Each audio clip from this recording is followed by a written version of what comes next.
Not here. Personally, in the media I consume, I seem to be attracted to two main character archetypes in stories. One of them is the comedic characters, which can either be characters that are simply played as comedic relief or can have a strong sense of humor as part of their character.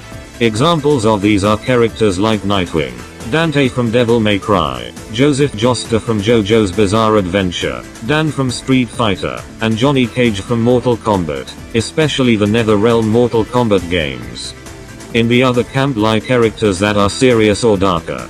Basically, characters that usually have a strong stone-faced demeanor, or are generally darker in their storyline. Some of these are often considered emo or edgy, which is by no way a negative quality, regardless of what YouTube may tell you. Characters that can be described as such that I especially like are Cammy White from Street Fighter, Sol Badguy from Guilty Gear, Reaper from Overwatch, Jotaro Kujo and most of the gang from Part 5 from JoJo's, Leona and Irie Yagami from The King of Fighters, Virgil from Devil May Cry, and even my favorite character of all time,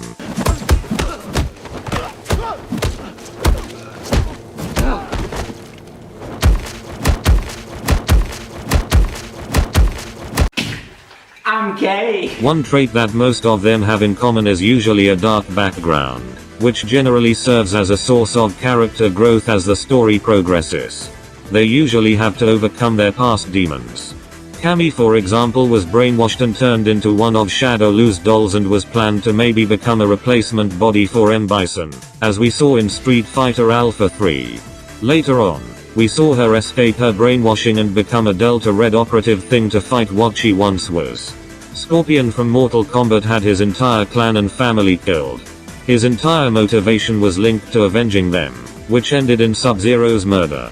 Now he could stop there and we could turn the character into an angry buffoon, but no. In one of the few good choices made in MKX, he buries the hatchet and makes peace with the younger Sub-Zero. That's an interesting character arc. Same for Sol Badguy. For those that know anything about Guilty Gear lore, you know that Sol Badguy's story is a bit. That's why it is so incredibly seeing a once broken man develop so well in his 20-year history as a character, up till Strive's fantastic send-off to the legend. This was quite the long intro in it. So where was I going with all of this? Well, I wanted to show you examples of this character trait done well, before I could talk about how one of the most iconic and interesting video game characters was ruined in recent years. Henceforth, I bring thou, the one and only, ultimate life form, Shadow the Hedgehog.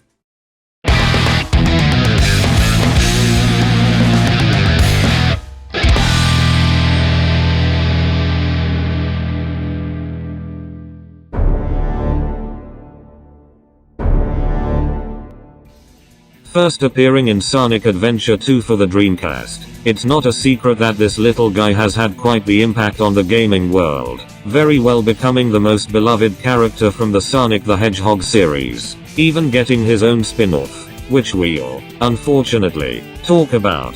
He is now the definition of edgy, now becoming quite the meme association with emo 14-year-old depressive comments, due to his spin-off.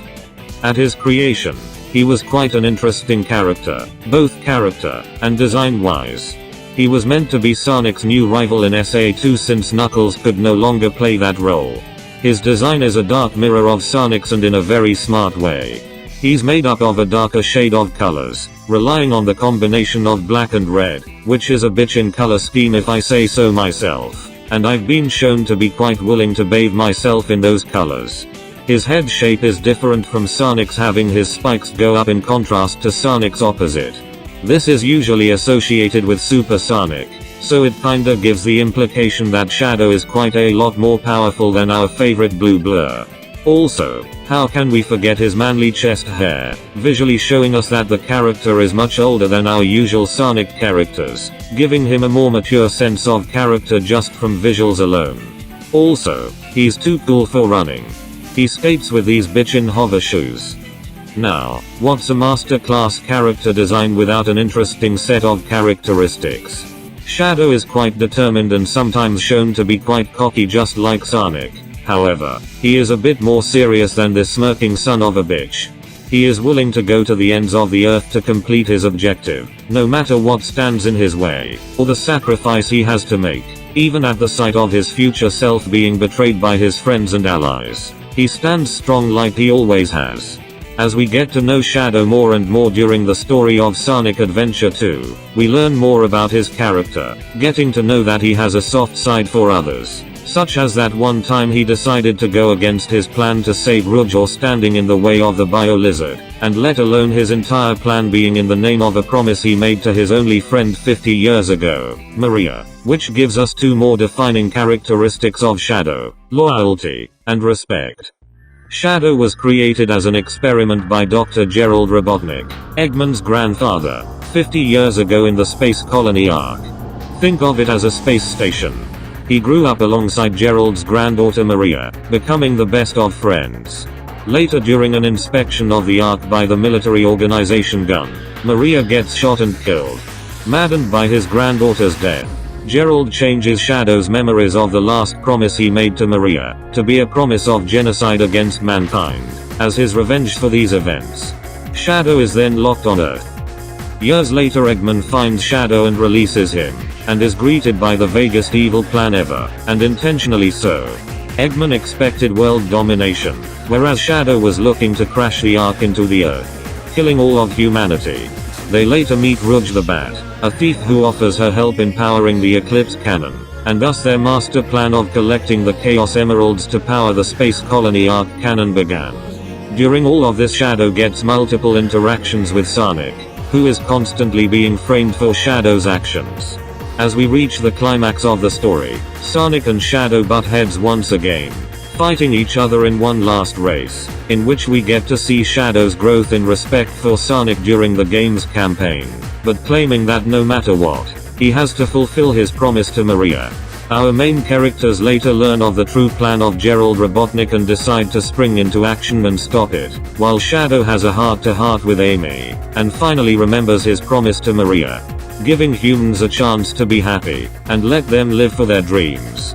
Shadow voluntarily steps in the way of the Bio-Lizard, buying time for Sonic and Knuckles. In the end, both Sonic and Shadow go super and fight the merger of the Bio-Lizard and the Ark, with Shadow heroically sacrificing his own life to change the Ark's collision course, therefore, completing his true promise to Maria, as he falls down into the atmosphere. Sonic Adventure 2's story is legitimately great. The characters are developed and have depth, and the story touches some really dark surfaces. This game really needs a remake since both the dub and sub make me want to kill myself, and the animation is very outdated. Unfortunately, kids nowadays won't be able to get something like this, since most of the games and media they consume are filled with dumb humor and meaningless stories, unless it's Pixar or something. Anywho, this was the perfect introduction of Shadow into our world. Seeing that he became quite popular, it would be dumb for him to stay dead, which he didn't, as he made his grand return in Sonic Heroes.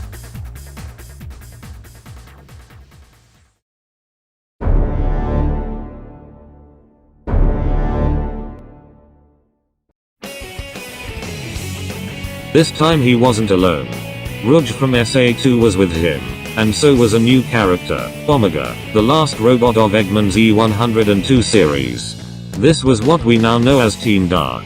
They are quite interesting characters, since all three of them are flawed characters to their core, and in a way, their friendship completes them as characters, to the point where you cannot separate them, which is also the perfect development for Shadow. He is no longer the lone wolf manipulating Eggman to erase all of humanity. He is now legitimately open to friendships. Shadow also has amnesia in this game, and can only vaguely remember others like Sonic, but it's still the same old Shadow we had and loved. Kinda. During Team Dark's campaign, we learn that Eggman has been cloning Shadow, and it is unclear whether this is the real one, or just a clone. This question was intentionally left unanswered, as the characters themselves said that it wasn't important to them, and they believed in their heart that this was the one and only real one. I like that. It leaves things up to the viewer's interpretation until good Lord Shadow the Hedgehog in 2005.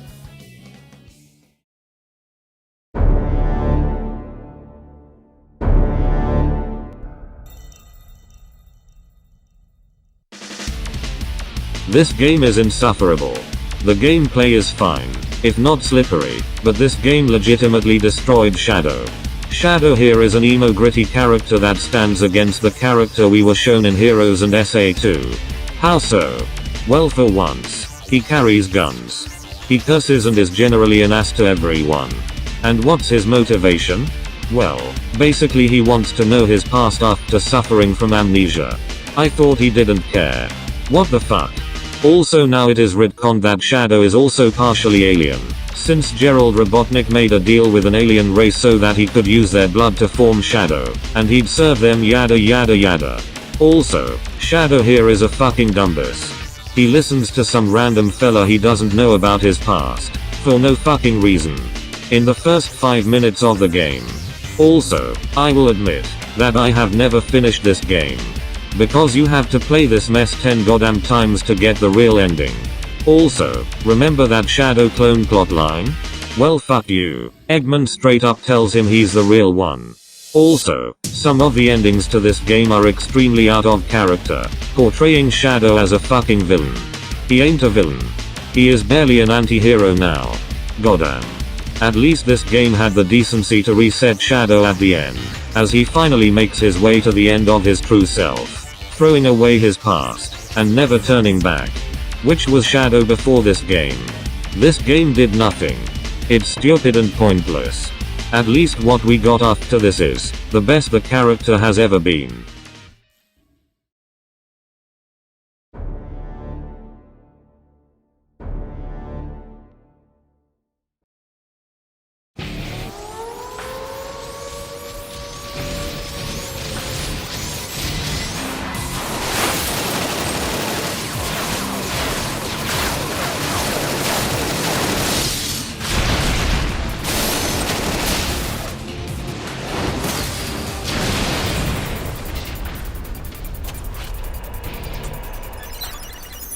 Transmission from HQ. There's an SOS coming from Dr. Eggman's base. Our last communication with our agent was 26 hours ago. We expect an immediate rescue. Shadow the Hedgehog. Understood. Initiating the mission now.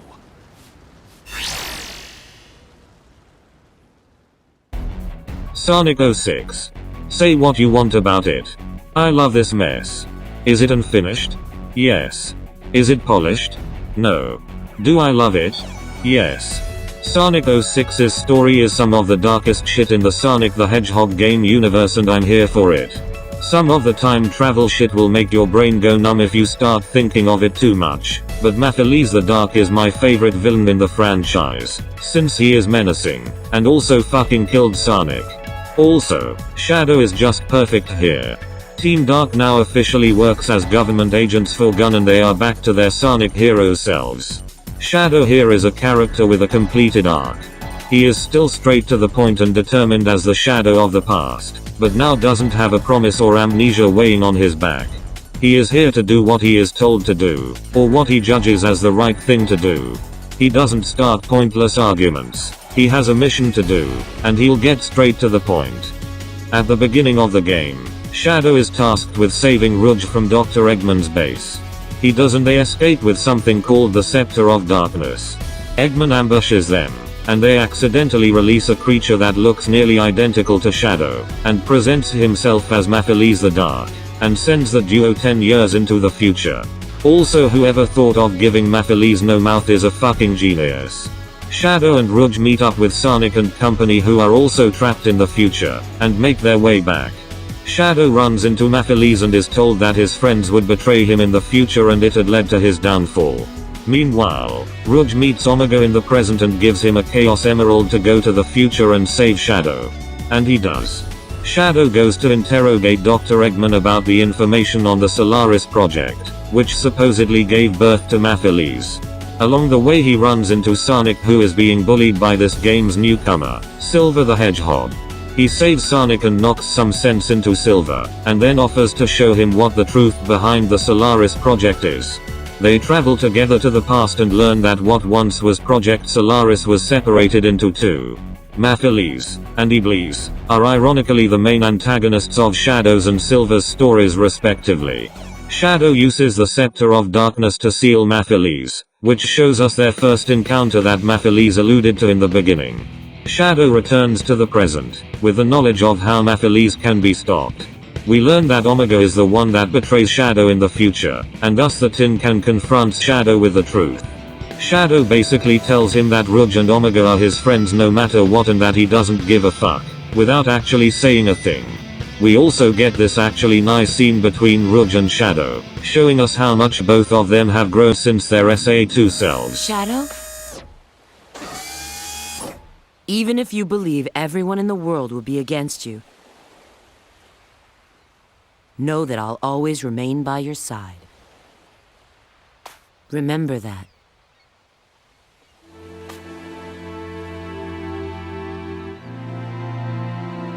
I will.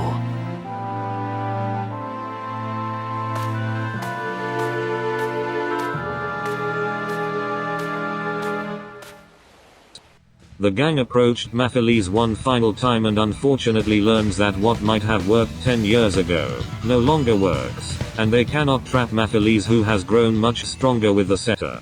Then this happens.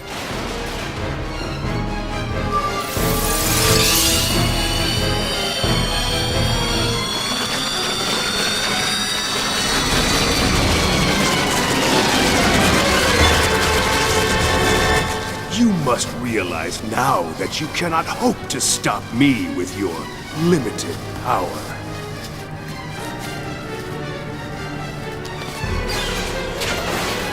So you say. It's futile. The world will betray you. Why fight at all? Why risk your life for those who will persecute you later? If the world chooses to become my enemy, I will fight like I always have.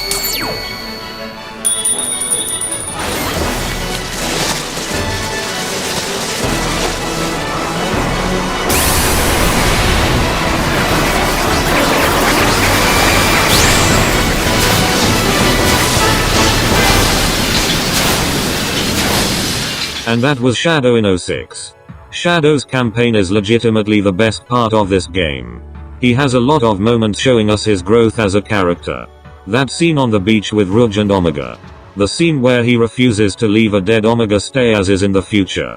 This bit of friendly rivalry with Sonic. And of course, every face-off with Maphiles.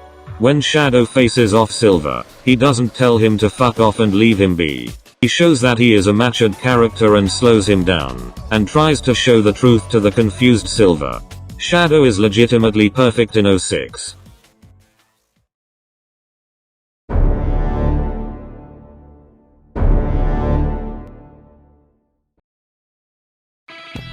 Unfortunately, our world is not a perfect one, and the now pure character of Shadow couldn't be maintained.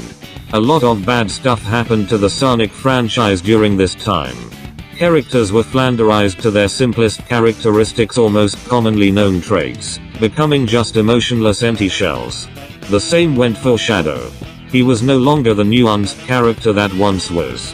He was now a brooding idiot who acted like an ass to everyone. For the longest time, I chalked it up to criticism for 06's failure and darker story complaints, and maybe a move towards a more light-hearted and dumb path for the franchise. I mean, everything proved my points. Both Colors and Generations scripts were big poo-poo caca of memes and stupid jokes, removing any sense of tension in a story.